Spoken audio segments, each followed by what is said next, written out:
Hello everyone, I'm Lok Zhe, the presenter of Group 7. Today I'll be presenting about the Ebola virus disease. Before I start my presentation, here are my group members and I would like to thank them as they really helped a lot in preparing the slides. So we will start off with the morphology of Ebola virus. Ebola virus are approximately 80 nanometer in diameter and 970 nanometer long. They are commonly long filamentous form, but they can also be in U shape. Ebola virus has glycoproteins which help them bind to receptors on cell surface and getting the Ebola genome inside the host cell. Ebola virus also has matrix protein which shapes the virus and drives the process of budding. Ebola virus has nucleoprotein which wraps around the RNA, creating a helical complex. Inside the Ebola virus, RNA-dependent RNA polymerase creates many new copies of the RNA genome. So here are two pictures of the structure of the Ebola virus. Next, we'll move on to the properties of Ebola virus. So in Ebola virus, RNA plays more significant role instead of the DNA. In the study of Ebola outbreak, experts found that the virus evolves much faster than it used to be in the past. Many mutations have happened, and this makes it harder to diagnose. However, early supportive care with rehydration symptomatic treatment improves the survival rate of Ebola patients. As for epidemiology of Ebola virus, Ebola virus was first discovered in 1976 when two severe epidemics of hemorrhagic fever occurred in Sudan and Zaire. The outbreaks involved more than 500 cases and at least 400 deaths caused by clinical hemorrhagic fever. The largest known Ebola outbreak is occurring in Western Africa in 2014 with over 10,000 deaths. The fatality rate is pretty high, which is 60% in this epidemic. In rural areas of Central Africa, as much as 18% of the population has antibody to this virus, indicating that subclinical infections do occur.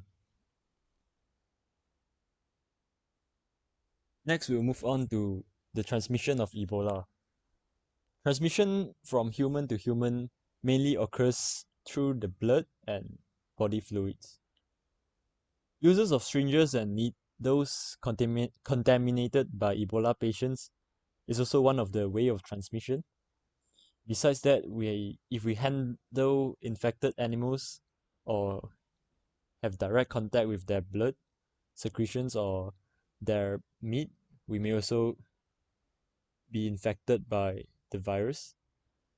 Close contact with a person who is infected with or has died from Ebola can also cause transmission. The Ebola virus has also been detected in breast milk, urine, and semen.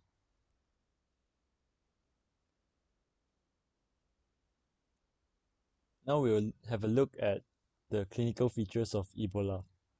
The clinical features of Ebola may appear about 2 to 21 days after contact with the virus. Here are some primary signs and symptoms of Ebola, which includes fever, gastrointestinal symptoms, weakness and fatigue, itches and pains such as headache, muscle and joint pain, and lastly, unexplained hemorrhaging, bleeding, or bruising. Here are some complications of the Ebola virus. So, as you can see, some people will vomit or cough up blood. Bleeding inside the body as well as from the eyes, ears, and nose can also happen. Other symptoms such as impaired kidney and liver function is also happens to Ebola virus patients. In some other cases, internal and external bleeding may occur too. As for lab diagnosis of Ebola, the first method of diagnosing Ebola is reverse transcription polymerase chain reaction, in short RT-PCR. For this test, we detect the Ebola virus RNA through blood sample or saliva samples. Next, we have Ebola antigen tests. These tests detect Ebola antigens through blood samples and also saliva samples. And lastly, we have Ebola antibody testing, which tests the antibodies IgM or IgG.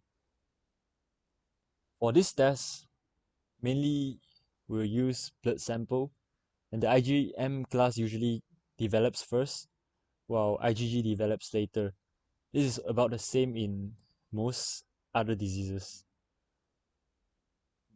Unfortunately, there is no test available to detect Ebola before symptoms begin. So we can only detect the Ebola virus minimum 3 days after the start of the symptoms. Here are some ways to prevent and control Ebola virus. We can avoid contact with the raw meat of an unknown source. Avoid contact with animals generally, since animals may spread Ebola to people. Avoid touching items that may have come in contact with an infected person's blood or body fluids. Avoid contact with blood and body fluids of persons who are ill.